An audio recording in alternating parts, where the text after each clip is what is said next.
Hello, everybody. Welcome to 1v1 Special Edition 2v2. I am your moderator at this time, Eddie V. Joining me, as always, is the Wise Wisconsin Knight, Mr. Jesse Douglas. How's it going, everyone?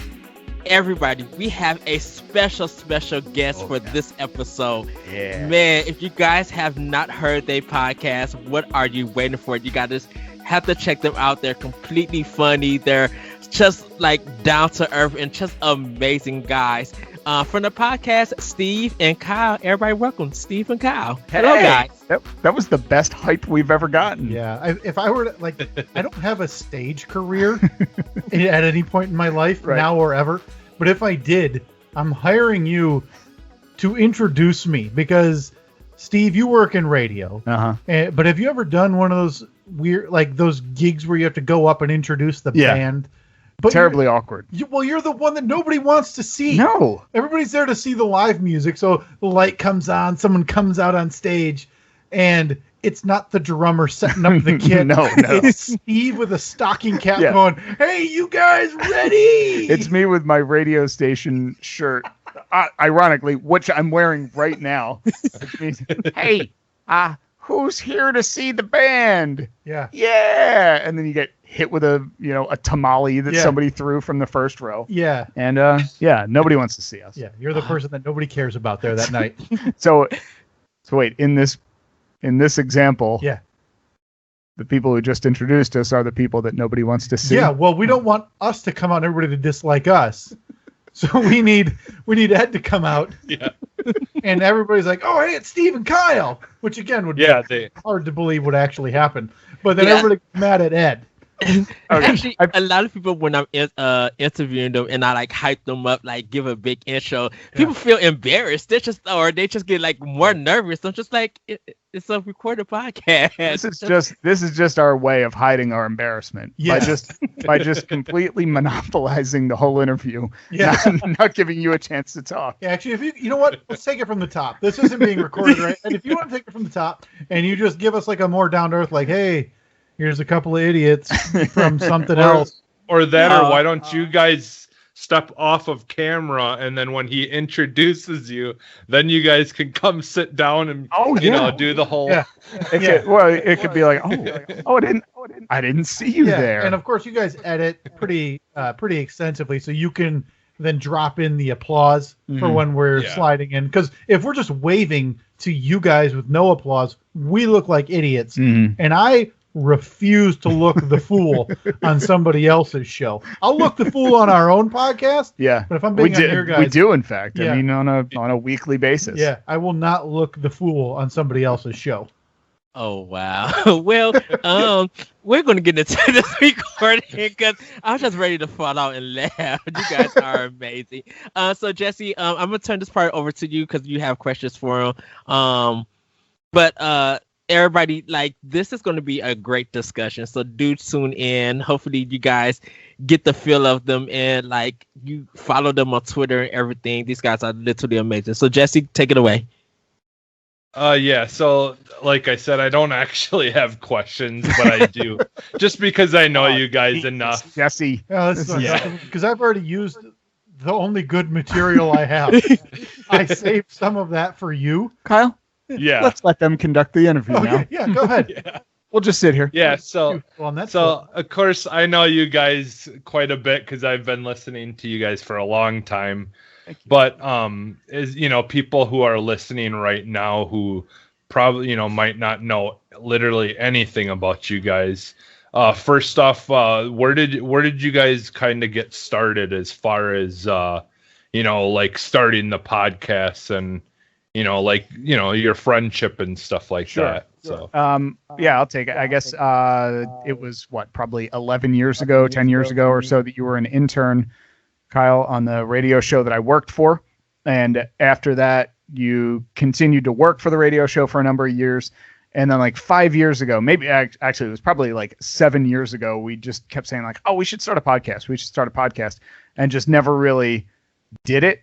And then just kind of decided one day, I was like, all right, I'm just going to order all of the equipment from Amazon, like the microphones, the mixer, the cables, and I'm just going to set it all up.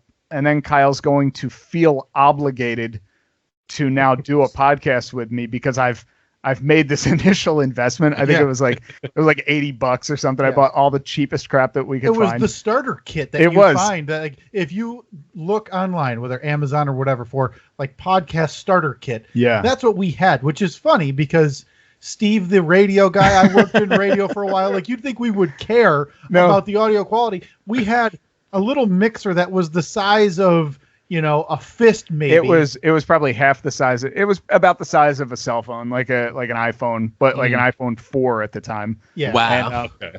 But we figured the way that I thought it was, okay, so if I buy all this stuff and we do 3 episodes and then we decide we don't want to do it anymore, I'm out $80. I don't really care.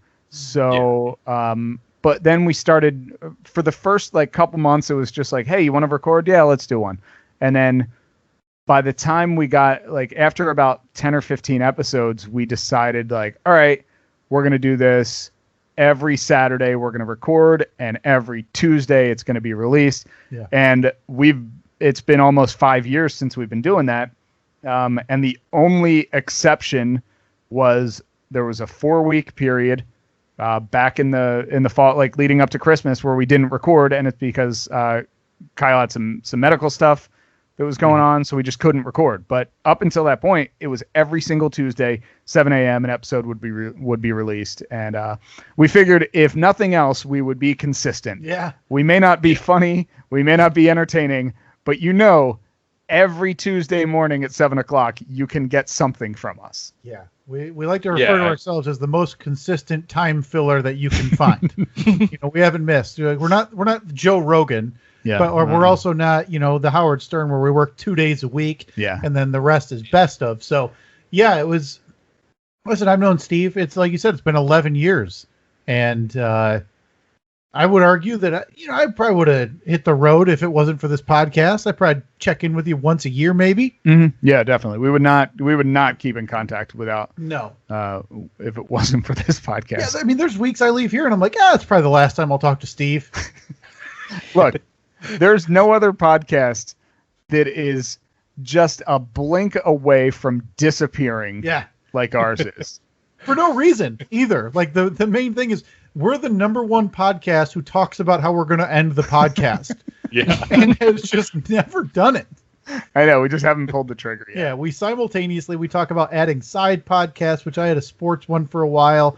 And then, coronavirus. I believe coronavirus was like a personal vendetta against me. Yeah. Because I was trying to get that sports podcast going and I love doing it. And then all of a sudden, oh, hey, no sports for a while. Yeah. No sports for 6 months kind of ruined the idea of a sports podcast. Yeah. But no, we've still been able to come here every week and get it done. But here we are. It's between the Your Side podcast, our main podcast. We had a little spin-off one for a while. We have like 260 some episodes in, and no sign of slowing down except for maybe. Yeah, and until next week, we decide, hey, we're slowed down to a stop. Yeah. So. All right. Go ahead. I was going to ask you guys, did you know that you were actually doing, or Steve, you were actually doing podcasts back in the day while doing radio? It just wasn't edited into that format or anything? Well, I had never done a podcast, specific podcast. Because I had been on the radio show for 12 years now. So our radio show was always, repurposed into a podcast. Like we've had a daily podcast, but it's just the radio show. So this was the first time that I sat down and said, I want this to be completely independent of the radio show, and it's completely unique to what we do. I think that there's a lot of the same feel to it, just joking around and poking fun at things and making fun of ourselves and each other. But yeah, this is the first time that I've done something completely independent of that. Yeah. And it's weird because when I look back, I was ahead of the curve for podcasts. You were a trailblazer. I interned on his radio show in 2010. I interned there for about 5 months, maybe 6 months, until I started working for you guys right after that. So it bled into sticking around until 2016. In 2010, I was doing weekly podcasts with other interns. For a couple of years, I did a different one. One was sports and fantasy sports related. The other one was kind of like what we do now, just with different people, with other interns. And it would get released on the radio show podcast feed occasionally. So that was 2010. So yeah, I'm pretty comfortable calling myself a trailblazer. You're a decade in. Yeah, I'm a vet. I'm a grizzled vet. I've got tips for all you newbies. Whether it's you, Jesse and Ed, whether it's any of the other yahoos who think that the world needs another podcast, let me tell you, 1, you're wrong. 2, I'll give you tips. I know, like so 1, you're wrong. Yeah. But if you choose to not listen, Right. 2, Here's you'll some get tips. Yeah, don't be an idiot and do this. But I'm here as the Miyagi Right. of your podcast venture if you're so interested. And boy, let me tell you, the glitz and the glamour doesn't exist. No. It's this is what it is. It's the highlight is throwing up a banner on an angle behind you That and someone really else paid promoting for it. because Yes. you've never in 1 month of the 60 or so months that Yeah. we've been doing this have never turned even a remote profit. Yeah. And we never plan to either. Yeah, important. How much have you know, listen, let's rip the Band-Aid off here, guys. How much money have you guys made from your podcasting? We make none. Oh, Ours no. is a community podcast. Like we Welcome, put it out. welcome to the family. Right? Welcome to Yeah. the and if you ever think that there's a chance that you might be able to make a profit, you just look at your old friends Steve and Kyle Yeah. and realize, no, it's never going to happen. Yeah. Well, and if you try to, if the threat poses itself that you make money, you're out of the club. Well, it takes money to make money. No, we always been like independent. We all come together and yeah, we talk about video games, but we always talk about other stuff, and we just get into like fun discussions and laugh a lot and everything. And I think it's when we podcast and stuff, when stuff feels natural, it feels really good. Like you guys got some natural like talent. You know, your chemistry is natural. Like you guys have fun with it. And I think that's what makes podcasting and even like talk radio in a sense, just makes it feel good. That makes bringing up the listeners in and stuff. Yeah, anytime I think that you can just, I mean, it's basically just like you're BSing with your friend while you're sitting at a bar or something, or just hanging out, having a drink. If you can capture that, you know, why not record it? Why not sit down in front of a couple mics and record it? I think that it's when people are placed together by somebody else, like, hey, you and you got to get together and do a podcast. Like, I mean, sure, there might be some natural chemistry there and they might like each other, but I don't know. I think that when you're friends with somebody, it's easy to just BS with them, and it's, like you said, it's contagious and it's fun to just laugh at stupid stuff. So Yeah. Yeah, I Yeah, think there's times where Ed will literally, because I work third shift, and like Ed will call me in the middle of while I'm working. I have my Bluetooth headphones on so I can just talk to people while I'm doing my work. Right. And we'll just sit there and just talk for like a couple hours and be, damn it, we should have recorded this. Yeah. you And I think the problem becomes is, so a lot of times this can work, but there's a lot of people who just think it is only that. It's just, hey, boy, we seem really funny when we've had a few beers at the bar. And that's the problem that is, like, when you look at the world of podcasts right now, not everybody is that natural or that, and it isn't that funny. It turns out conversations after 5 beers that you were giggling at don't carry over really into translate. a podcast world where everybody wants to listen. That's just not the way it works. Yeah, But, I mean, look, I'm not saying unless that we're doing anything like, lighting the world on fire, but it's always been my opinion that if we're sitting here having fun, laughing at each other or laughing at something, then chances are you're going to find a small group, a big group, whatever group that agree and that listen on a regular basis.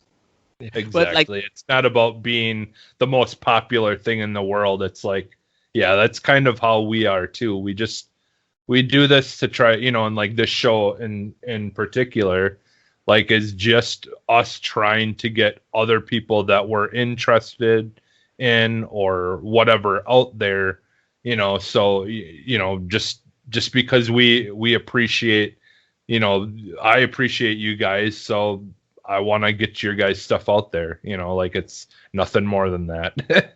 And it's I mean, we've even talked about like, we've had these big pie in the sky ideas like, hey, maybe we'll do this, or maybe we'll start selling merch or doing this or doing that. And we always kind of come back around to like, well, we already, like both of us already have jobs, and we don't really want another job on top of the jobs that we already have. So maybe one day we'll do something that is bigger, or try to make things bigger, or that requires a lot more time and commitment. But for the meantime, like I'm super happy with sitting down one day a week, recording, and playing around on social media and having fun with people and replying to posts and everything. But as of right now, that's about all the time I have for it. Yeah, it's all the we're the work kings. I want to put.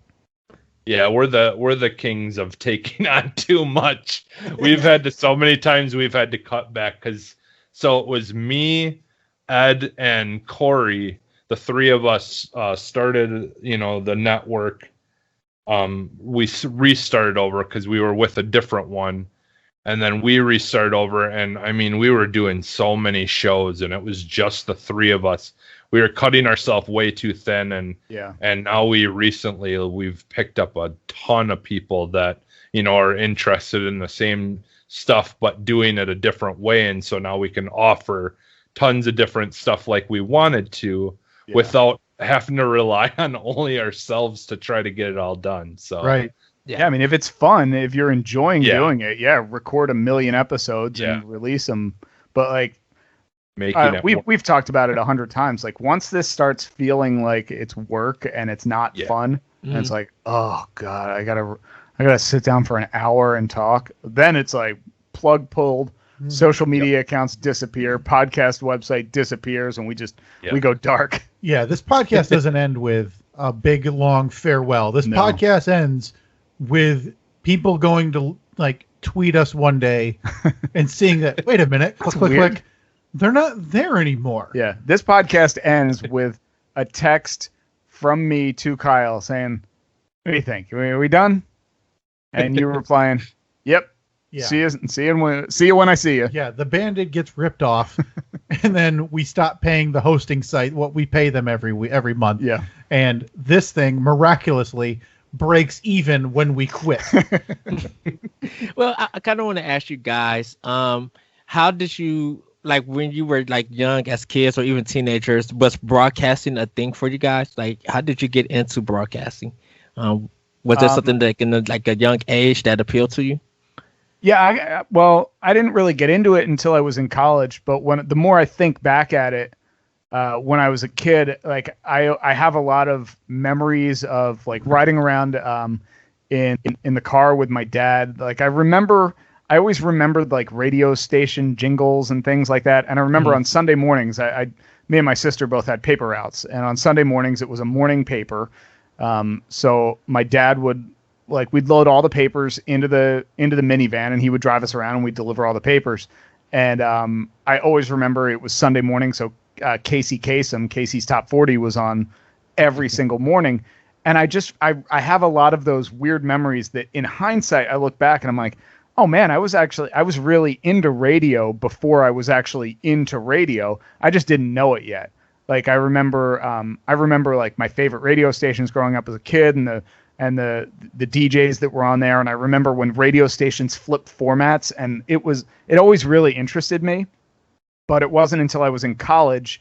I was a sophomore in college. I was a business major, and I had to go schedule my classes for my following year. And I remember my advisor saying like, all right, you got to take microeconomics or macroeconomics or whichever one came first. And I just remember saying like, no, I don't have any desire to take that class. And he was like, all right, well, if you don't take this class, you can't be a business major anymore. So I remember this like it was yesterday. I stood up and I shook the guy's hand and I said, okay, well, I'm not a business major anymore. Thank you very much for your help. And in that like 5-minute walk back across campus, I'm racking my brain like, oh man, I just dropped my major. This is not good. I gotta figure out what I'm gonna do. I gotta call my parents and tell them something.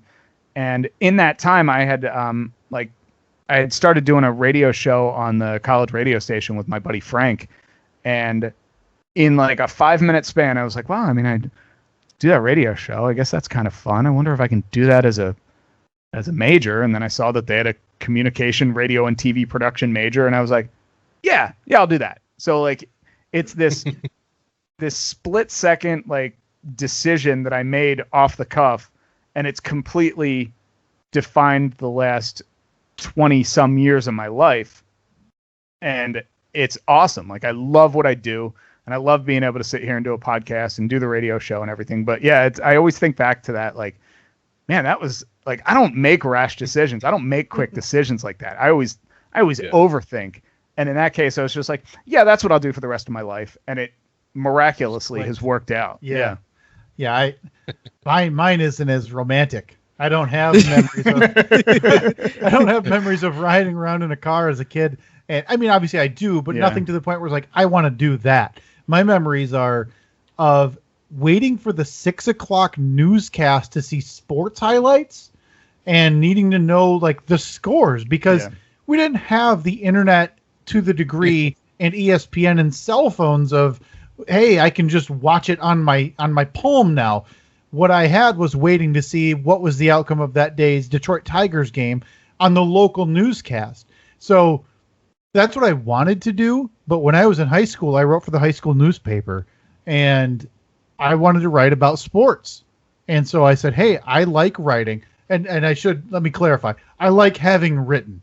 I don't think there's anybody who likes sitting down and saying, "Oh, boy, this blank page, my canvas, yada yada." If you're that way, you're way too romantic and artistic for me. I like seeing those words on the page done, and having it done and knowing I did that. So I decided I like sports. I like writing. I want to be a sports writer. I want to be one of those guys who sits in the press box at a football game every Sunday, writing the game story about what happened, waiting for people to read that. But halfway the men emerged onto the frozen tundra. It wasn't just any given Sunday. This Sunday was different. There was a nip in the air. But it turns out they're all the same. Football game is a football game.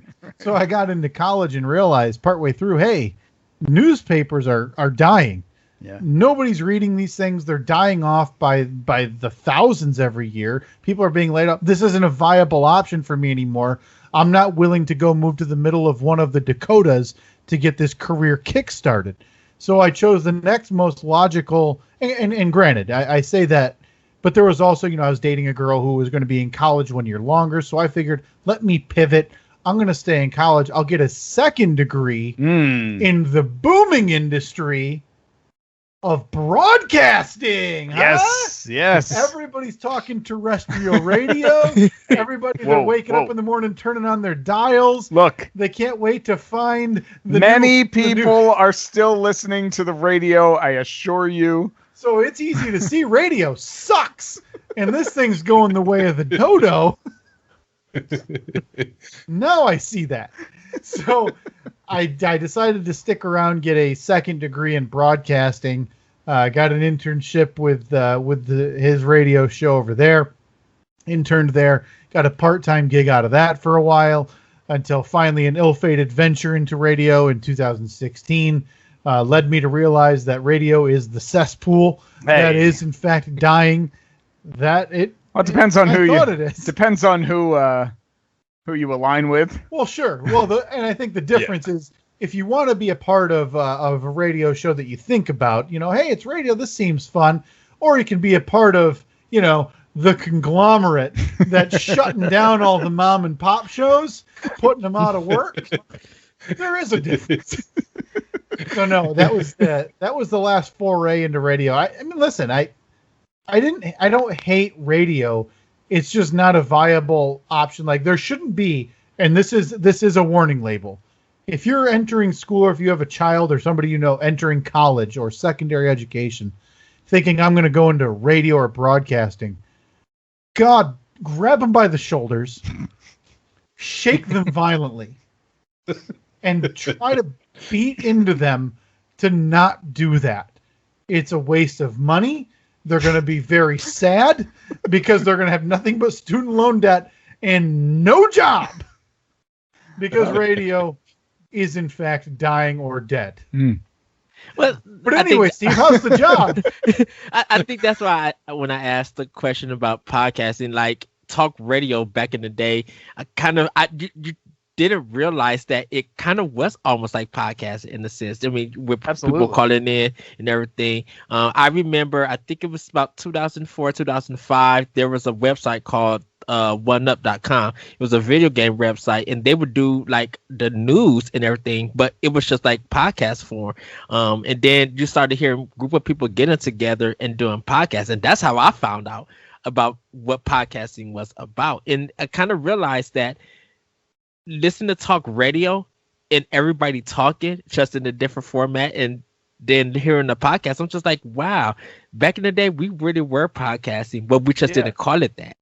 It's the same thing. I mean, it's not some big science either. It's, it may sound a little bit differently on the radio as it does on a podcast, but it's all the same thing. I mean, it's people giving opinion or trying to be funny or delivering news or whatever. It's the same. It's just a matter of what the medium is that it's released on. Yeah. And right now it's, the big thing is podcasting.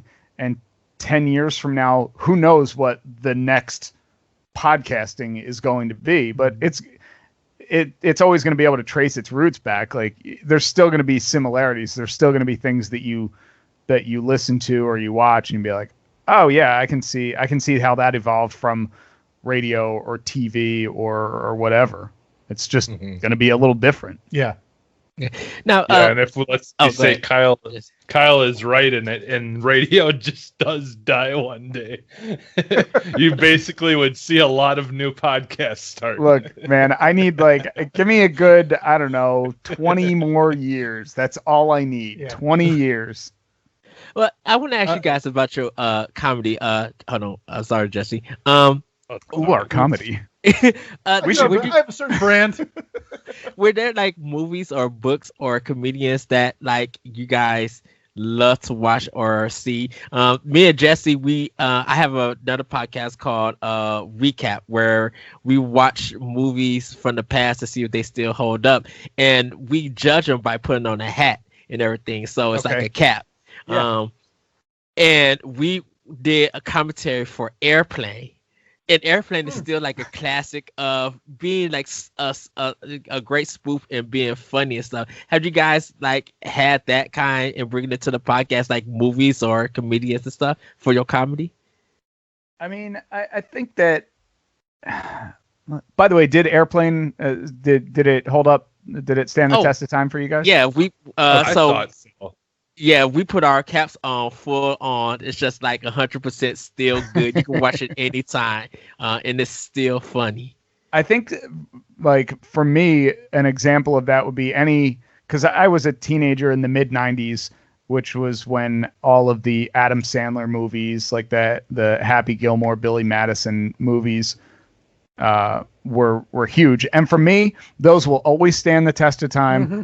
If I happen to see that they're on TV, I'll watch it every single time, and I'll still laugh at all the same spots because I don't know, it may not be the funniest thing, but I can remember when it was the funniest thing to me. And when Adam Sandler did those albums, like he did those comedy albums, the one I think it was called What the Hell Happened to Me. Uh-huh. That was like one of the funniest things I have ever heard for a 13 or 14-year-old kid, because it was dirty, but it was funny. You knew that your parents probably wouldn't want you to listen to it. And for me, that was huge. Like, I'm not saying I'm worshiping at the altar of Adam Sandler, but from my formative years, I remember there was nobody bigger in that time. Right. I take when I think back to movies and I was probably too young to watch them, and I was definitely too young for them to take hold in me like they did. But I'm Mel Brooks, Airplane, like those, like Spaceballs goes back as one of my favorite comedies of all time, and I still adore. And I don't want to upset the apple cart here because I know this is a big thing among legions of fans. I don't like Star Wars. Okay. It's never hooked me. I've never seen any of them. I've never watched one Star Wars in my life. I think they're dumb. There, I said it. There. Okay. I don't like them. I think they're over revered for what they are. But I think what Spaceballs did with it and what Mel Brooks did to it and with comedy in general. I mean, Blazing Saddles, my God, you can't. Oh my goodness. You can't show Blazing Saddles today though, right? Like you can't show that can't be televised anywhere. Right. Unless you cut out half of it. But I mean, Young Frankenstein and History of the World Part 1 and Spaceballs and then Robin Hood. My God, those movies as a whole, the slapsticky, but my comedy doesn't take from that when I think of what's funny now. Right. Like if I'm talking to you, I'm not making punny jokes. Right. You know, or like tripping over a bucket. Yeah, right. The visual is funny, but the visual is hilarious. Yeah. Like if all of a sudden you became this Mel Brooks-esque, like just complete mockery of yourself. Yeah, right. Can't function anymore now. Everything's I'm walking around wearing carpet and thinking it's a coat. Or you're like, oh, hold on, my shoe's untied. Let me tie it. Yeah. Hello. It's the Three Stooges.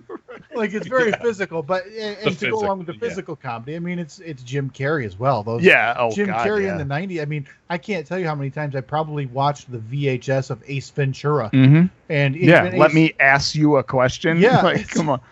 And what was the for me? Will or Chris Farley is honestly, I think out of all the deaths of like famous people, that still to this day has such a like an impact because like honestly he like him and John Candy and stuff were like were some of the best in my opinion at the during those earlier years of my life because I'm a little bit younger than you Steve, and I think I'm probably close. Maybe I'm not. I don't remember how old exactly you guys are, but I'm 39. I'll be 40. I'll be 40 in a couple months. Dang, Nabbit. Okay. And for me, I'm 37, so we're kind of in that same age where we, had a lot of the same experiences growing up. So yeah, and I think that for me, especially the thing that sticks with me, I remember being really bummed when Chris Farley died. But that was also around the time when because I remember the photo from like his death scene. That was like one of the first things that like went viral on the internet or whatever. It was like what was that like late 90s, like 97, 98? Yeah. It was either 97. That or the Tupac one. Yeah, when Rot.com and all that stuff was like becoming a thing. Exactly. Yeah, I think it was rotten.com. And I remember like barely even knowing what the internet was. And I remember seeing that and being like, oh man, this is, and I mean, that's, almost 25 years ago and it stuck with me. And whenever I think of his death, I always associate that with it, which like makes it that much harder to forget. Yeah.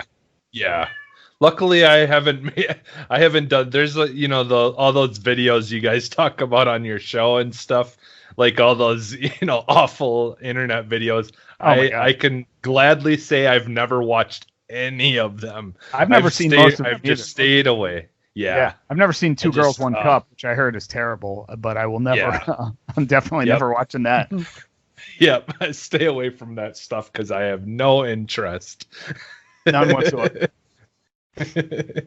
All right, Jesse, got another question for him? The only other thing that I was really thinking of is like I know Steve, like you enjoy working on like vehicles and stuff like that. And I just I just kind of was gonna let you also kind of talk about your YouTube page that you have as well, and time promote to go then, that. Or Kyle, you want to take this one for me? Yeah, let me take over for you. Thank you for the introduction, Jesse. So yeah, Steve runs a YouTube page with big wheels and hot doors and bitchin' tires. And he talks about going big boy vroom vroom up the sandhill. That's the way I refer to it. There can't be anything less relatable for me than Steve talking about cars or fabrication or vehicles of any kind. I don't care. it's baffling that when you think about what he likes and what I like, that we're even friends. Not even friends, cordial. Because if I saw this idiot out with a welding mask on trying to tell people about spot welding or tire grooves or which way the doors are going to open, I can't think of one person I would approach less with conversation than that. But conversely, if he saw me trying to break down ERA and whip and football conference records, he would run the other way. I think it's a testament to... It's safe to say both of us have zero interest in what the other one is interested in. Yeah. Other than like this podcast and maybe a movie here and there. So basically, Steve. Steve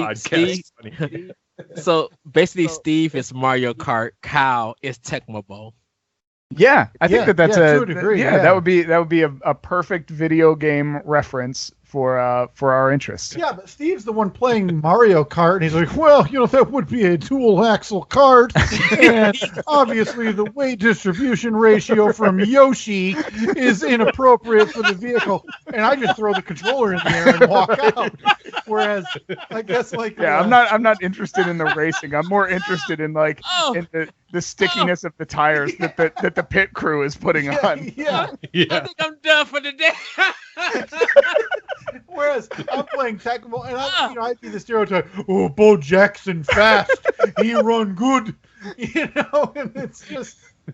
So that's a fair video game comparison. What we do. I don't know if anyone has ever described this podcast or our relationship better than how you just did. Oh, I'm sorry. Yeah, and that's what I love about the show, and a lot of the times is when you guys get into those things, and and I'm sure there's part of it is not planned, but obviously you guys know each other well enough that there's things like that'll make for a funny moment. Yeah, I know that if I'm bringing up anything Jeep related, I'm gonna be able to hear the sound of Kyle's eyes rolling. Yeah. Yeah. And if I ask Steve about the big game, it's just not going to work. But by the way, let me just say that Kyle here, who's Mr. Sporthead, really into sports gambling, which has just been legalized in the state of Michigan. So for weeks leading up to the Super Bowl, he's like, "Oh yeah, I'm gonna got the 14-point under on the whatever, blah blah blah." All this crap, I don't know what any of it means. So the day before the Super Bowl, for weeks he's preparing for it. The day before the Super Bowl, I decide I'm going to download one of these sports betting apps, and I put a $5 wager, and I won $280. And he put bets on 15 different things. What color the cheerleaders' pom-poms are going to be, what color Gatorade, who's going to have the first big touchdown. How much did you lose? Hundreds? No, Steve. No. I wouldn't. How much did you lose? I wouldn't want to put a number on it because it's not about the end. It's about the journey that got us there. It's literally betting is about the end. Was I sitting there yelling at the Tampa Bay Buccaneers to score in the fourth quarter because I needed at least 3 points by the Buccaneers in each quarter? Maybe. Did it enhance my enjoyment of the game? Not at all. No, it's an absolute emotional suck. So if you had to put a dollar amount on the amount, I had to say $150 to $200 lost, hypothetically speaking, right? Of course, that's a dollar amount that somebody would use who maybe would have lost money on a football game. Looks like somebody just became Mr. Tecmo Bowl on the podcast. We have Bo Jackson over here breaking down the big game. Oh my goodness! Why do I feel like you guys are together without the comedy? You guys are Forza Horizon, and that's it's an arcadey racing game. Okay, Steve, you could drive the car, and Kyle, it's a sports still kind of game with all the driving, like NASCAR. In a maybe sense. Kyle's like my crew chief. He's kind of in my headphones, like, hey, you got number 6 is coming up on your starboard. Yeah. And, Yeah, no, I need Kyle's the one who just wants to go fast. You're the one who's fixing the car so it can go fast. Steve's the driver. I need to be in one of those sidecars with like a mounted turret that I can just fire into the sky or at anything. Like, the familiar term in sports radio is the hot take. Yeah. And that's where kind of sports radio has changed in the last 15 years. And as dumb as it may seem, and I like to make it sound, there's a kind of a nuance and a change to the way sports broadcasting and radio has been done over the last however many years, and it's been dumbed down. But boy, oh boy, is it fun to embrace it. It is. Just unleash idiocy into the ether and let it go. And so that's me in the turret with a helmet and goggles firing off idiocy into the sky while Steve's trying to say, well, just so you know, the weight distribution of you in that sidecar, the turret doesn't really work, so the right side tires are going flat, and to shut him up, I fire the gun near his ear so I don't have to hear it. Kyle doesn't care if he shoots our own car. It doesn't matter. Somebody's going to pay.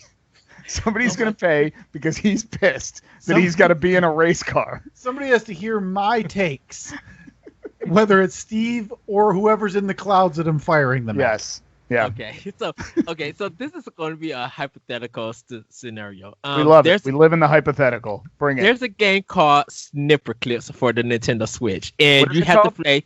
It's two people, and you kind of have to use one is like scissors or one is like paper in a sense. You both have to be creative of trying to solve puzzles. So you kind of got to like create your partner out of a basketball net and get this basketball into the person, and you'll solve the game.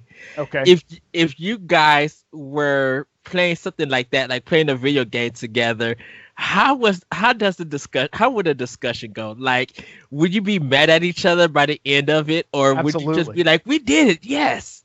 No, there's definitely going to be resentment. So anything where we would have to work together, like I'm controlling the left arm and he's controlling the right arm, no, it wouldn't work because I'd just be like, stop hitting yourself, stop hitting yourself, stop hitting yourself. Yeah, so there's a couple of different comparisons I like to make here. One is, and I think, Steve, I hope you remember it, when you're playing Contra. And if you have a brother or you have a friend, you're playing Contra. One of the persons is the idiot who's jumping, doing the spins, firing nonstop, while the other person's trying to make sure it's like clear to move. Right, yeah. I'm the guy doing the jump spins and the laying prone and just firing, and I'm using up all the lives. Okay, I forget the button combination to steal one of your teammates' lives. Just press A. That's me. Okay, Steve's got 3 lives. He's playing it practically, trying to get to the boss. Right. I'm stealing a life to come back towards the end, and then I'm the guy jumping over your head, trying to get the free life that's falling. Right. But comparatively, the viral clip, and one of the first viral clips I remember, when I'm a kid, is and correct me, I know I'm wrong. Was it StarCraft with Leroy Jenkins? Yeah. Yeah. I'm Leroy. So you're going in. And there's nothing funnier in internet history to me than the one guy saying, what is it? 63 and a third, repeating, of course. Right, of course. While Leroy, because they're trying to, because the rest of us are just trying to calculate the odds of success. Yeah. Whereas Leroy has grenades in both hands, pins pulled, is just standing there. He's like, I'm doing it. Yeah. I'm doing it. Enough talk. It's time to go in with these 2 grenades, kill whatever monster we need. That's me. I'm the Leroy. Steve is the one. I'm everyone else. Yeah, Steve is the one in this case, pushing his glasses up, going, repeating, of course. Yeah, technically, the odds of success are very, very low. Listen, it works. It works, and over the years, there were times when, the first 75 or 100 episodes, Steve, I'd be a little nervous because we never have notes. We did. I mean, briefly we did. We would have things we want to get to. Yeah, we would say, hey, I found this article. I think that this would be good to talk about. One of us would set up the story. We kind of, go back and forth about it. But even that has gone away. Yeah, we don't do that at all anymore. And it works. And it goes like what you guys were talking about. Once you're comfortable with someone and something, and you've been doing it without interruption, 240 some episodes outside of a little heart boo-boo, it works, and you kind of know what to expect from the other person. You can kind of take it, there's nonverbal cues, there's visual cues. Hey, I'll pick it up here. or I'll move this along here. Let's get to the next topic. It just works. And I think our case is, well, it might not be special in terms of how it works, because we're not the first. No. We're not the first yin and yang to get together. And I'll say that every time we talk about this podcast, like, we're not doing anything that is, writing the rule book on this or reinventing the wheel. It's just I don't know. We do what's fun to us. Mm-hmm. And I would say that's the best piece of advice I could give. And if anybody wanted to do a podcast, just don't look at something else and be like, oh, we got to do that. And like, I'm going to be this guy and I'm going to be this guy. Just, I don't know, do what's naturally you. It's going to be more fun. Yep. It's kind of like, exactly. Have your own format and everything. Sure. Because like me and Corey, we back in the day, there would be times that we had nothing to talk about, like there was no news or anything, and we would literally just talk about like Little Debbie cakes and pop and talk about snack stuff, and you realize 45 minutes after all your favorite fruits that you ran to, you have an episode of a podcast. You are speaking right to our soul. Yeah. Now I would take it a step further, and we would have to put those Little Debbie snack cakes in tiers, because you can't just have the conversation. I like snack cake. No, you need to now have a top 2 in tier 1. You need to have the next 2 in tier 2, because then you need to argue about why is number 3 not number 2 in tier 1, because it can't be fun, good-natured. It has to be hard ranking systems that create divisiveness. Yes, it's got to be hot takes. Yeah, that's the sports. That's the sports radio. So I gotta ask you guys, because I made this comment and we had a long discussion about it. I said that the frosted honey buns, the Hostess ones, the frosted honey buns is top tier, like God snack. And underneath it is Twisters for me. Oh boy. And we had let me stop you right there, Ed, because what you've got with the frosted honey buns, you've got a tier 3 or 4 snack cake. Okay, really? Because I can't say I disagree. I apologize. Let me stop the presses right now with the unanimous, never to be argued again, tier 1 Little Debbie snack cakes. It's the fudge round. It's the Swiss cake roll. Yeah. Tier 2. Wait a minute. Hold on. What about the Nutty Bar? That's Little Debbie, right? You know what? Yeah. Listen, if that's tier 1 for me. The fact that you can take that bar and you can remove layers and eat the wafer layers one at a time. Right. Well, I guess. Plus, I'm a sucker for the chocolate peanut butter combo. Reese's got it right with the peanut butter cup. Yeah. I don't know why anybody else has tried from that point on. They should have just been like, they got it. Why are we even going to bother? No. Though I tried the other day. They made a peanut butter. It's a peanut butter layer brownie, and then they encased the whole thing in chocolate they did recently, and I tried that, and that surprisingly was not good. Really? And that was made by Reese's? Yeah. Yeah. Really? And surprisingly, they're still trying to innovate. They don't realize they don't have to anymore. Yeah, they don't need. Take your foot off the gas, man. Yeah. Take your foot off the gas. You're good. You're in first place. Let me tell you, the underrated Little Debbie snack cake that doesn't get the respect it deserves out there, the Star Crunch. I don't even know what that. Oh, is that the one that it's like the crackle coating, but it's like that little gooey on the inside. Mm-hmm. Does not get the respect it deserves. Oh. Now, Steve, to your point, if you want to eat the Nutty Buddy, whatever it's called, the Nutty Bar. Nutty Bar. Listen, I'll just go walk to your sawhorse and just eat sawdust. What? It's way too dry. What are you talking about? It's got the creamy peanut butter in it. Oh, it's overrated. That's what it is. No, this is the snack discussions that we had for 45 minutes, just like talking about. I just wanted to say one thing really quick. So back in the day on your side gig, Steve, I was listening to the final segment that is only for VIPs. Yeah. And I believe I'm the first one who thought of calling it Snack Chat. You invented Snack Chat? And sent that icon of the Snapchat icon, but I made it with a donut on it instead a long time ago. And so I've kind of we talk about like Ed said, we talk about snacks and stuff a lot in our shows. And so we always royalties. Nah, it's just like snacks. It's good for everyone. Yeah, because it feels like universe from Jesse. Everybody, the betterment of everybody. Yeah, seriously. It's like you can have like various discussions, but when it comes to food, I don't know, it just does something. It's like a connection to us, like your favorite fried rice or gyro, whatever people want to call it. Like we had a discussion about hot dogs, and because I'm closest to Chicago, I had Chicago style hot dogs, and I've never known people make different hot dogs anywhere.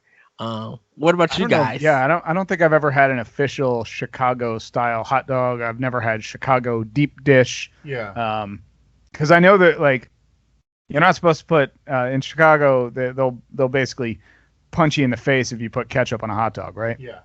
Yeah, for some people they take it that serious. And I believe you have to get like yelled at while you're ordering the hot dog because it's either too fast or not fast enough. Yeah, they have to be rude to you. Yeah, that's the Chicago style of everything then. Yeah, I do love those commercials that have gone viral, that went viral a while back for the Wiener Circle. When they were doing, it was this like legendary hot dog place in Chicago, and all they do is belittle you while you order. Sure. Yeah. This was basically Egg de Bevitz or whatever that place is called, but only for hot dogs. Resort. Yeah. Those are popular as chains, but it's weird. Like I look at that though as like Chicagoans decide to make that their stamp because Chicago is like, listen, I'm gonna dog Chicago. Chicago's a poor person's New York.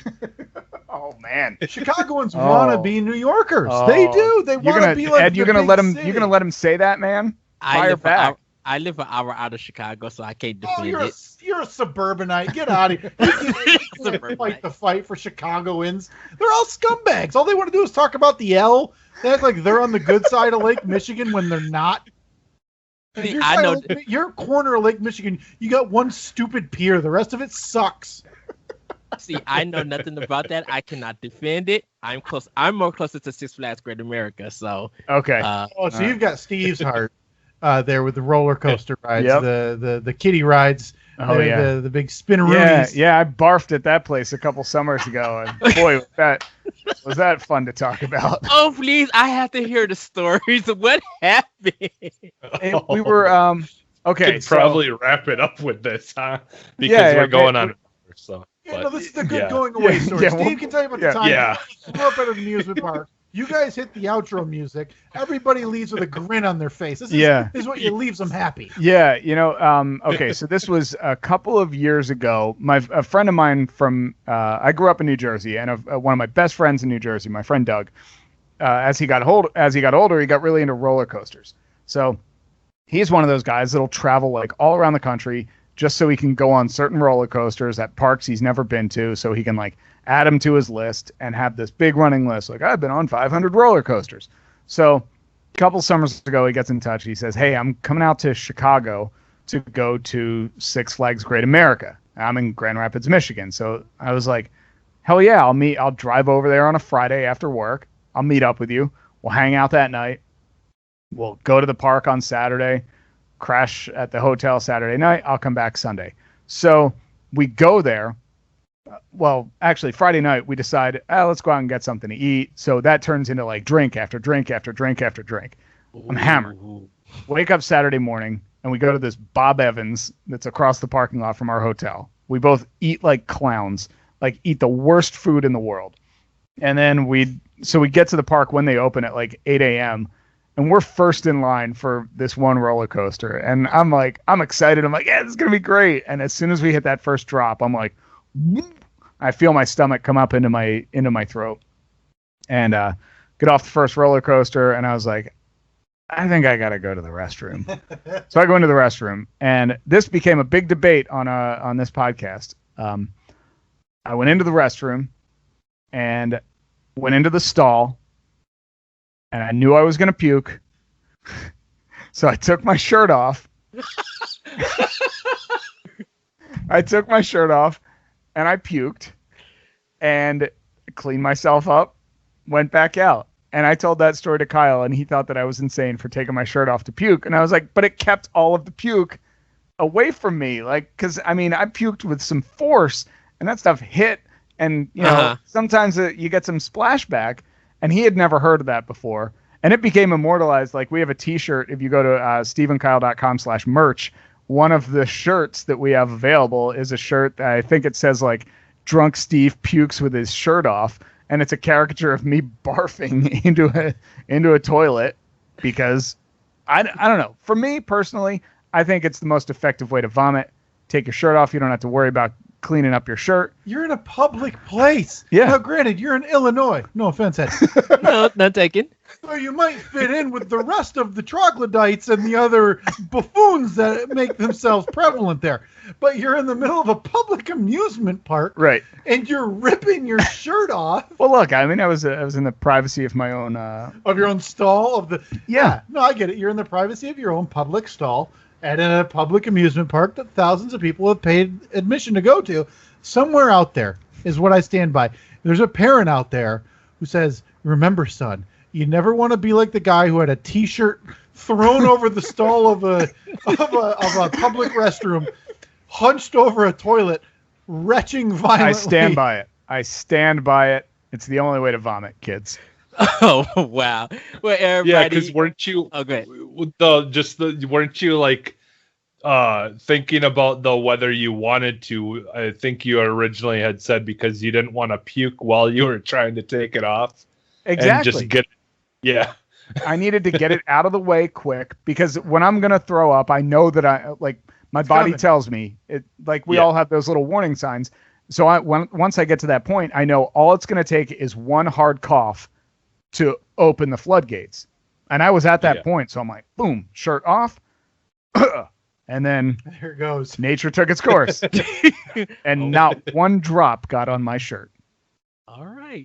Nice. Well, everybody, that has been our special 1v1. Stephen Kyle, go ahead and plug, you guys. You can find us online at steveandkyle.com, and it's Facebook, Twitter, Instagram at Steve and Kyle. Yeah, that's where you can find just about everything we need. StephenKyle.com/merch. Give us a listen. We love doing it. Yeah, available all the podcasting platforms, so you can find us anywhere. Just type in the Steve and Kyle podcast, and it'll pop up. So yeah, we'd love to have more listeners jump on board. Yes, everybody, listen to the latest episode. Them doing voice acting. I think I fell loud. My headphones came off, and I just could not. I have played that voice acting. Oh, are you talking about Welcome to the Dope Game? I believe. I'm glad you brought that up very quickly here before we go, because I need to apologize to Steve, who was the one applying for the voice gig, and there's no question the internet agrees I overshadowed poor Steve with. Look, I'll admit it, with my interpretation of obvious now gang member Royal. Right. Not to be confused with royal, like royalty. Like you spoke like a king. But I like to smash worlds together, and so that's where my impression of royal came through. But yeah, you can check that out. That was on our last episode there of the podcast. Yeah, so. But we have an episode every Tuesday morning at 7 a.m. All right, Jesse, you will hit a plug. All right, yeah, you can find me almost everywhere as Phantom NXS, and on our Xbox show, Arsenal X, and also Boss Rush, the regular show. So yes, you guys can check more content here on Boss Rush Games. Check out our shows: PlayStation Crossroads, Boss Rush Podcast, Nintendo Pod Block, 1v1, and other great things. Arsenal X, We Talk, and more. And also check out our writings. You can follow us at Boss Rush Network on Twitter. And everybody, have a great week. Have a great weekend. Do go listen to Steve and Kyle's podcast. Follow those guys. They are amazing. They're just exquisite. And I hope you enjoyed this episode and laughed along. With that, everybody, we will see you next time on 1v1. Bye, everybody. Bye.